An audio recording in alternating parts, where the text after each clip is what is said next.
Ivy's sparkling path. High above the tall pines of Crystal Clearing lived Ivy Icicle Beam. She was a tiny frost sprite, shaped just like a delicate snowflake with bright, rosy cheeks. While the rest of the world slept under heavy blankets of snow, Ivy spent her mornings preparing for the day ahead. She loved her home, where every twig and stone felt like a secret treasure waiting to be found.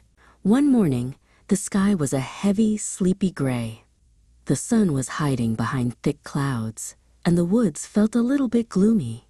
Ivy knew that on days like this, her forest friends might feel rushed or sad. "Time to bring the sparkle," she chirped.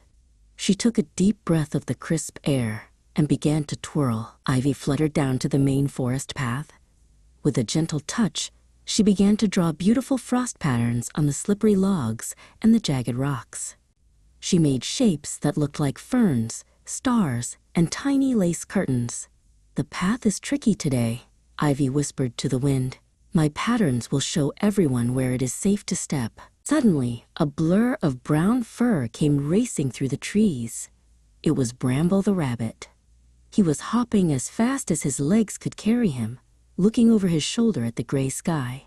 Oh dear," Bramble panted. "The storm is coming, and I must get home. I haven't a second to lose." "Wait, Bramble, slow down," Ivy called out, fluttering right in front of his nose. Bramble skidded to a stop, his paws sliding just an inch away from a patch of slick black ice. Ivy pointed down at the ground. "Look at the frost patterns, Bramble. They are here to guide your feet and help you stay steady." Bramble took a long, slow breath, just like Ivy showed him. He looked down and saw the beautiful frost stars Ivy had made. For the first time all day, he noticed how the ice caught the dim light. It's beautiful," he whispered. By slowing down, he felt his heart stop racing.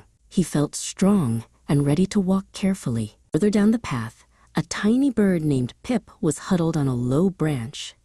Pip was so cold and so tired that he had lost his way to the big cedar tree where his family lived.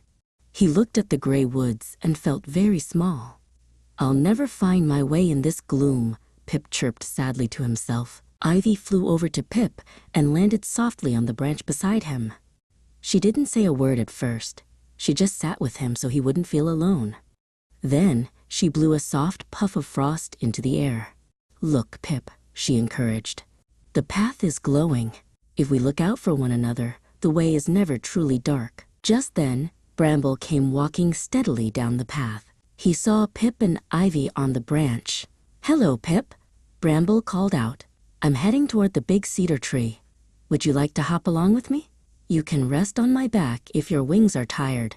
Pip's eyes brightened, and he hopped down to join his friend. Ivy watched as the rabbit and the bird moved carefully through the clearing together. The gray day didn't seem so gloomy anymore because the ground was covered in silver frost and the woods were filled with friendship. Ivy Icicle Beam smiled, her rosy cheeks glowing. She had reminded everyone that when we slow down and help each other, every day is full of light.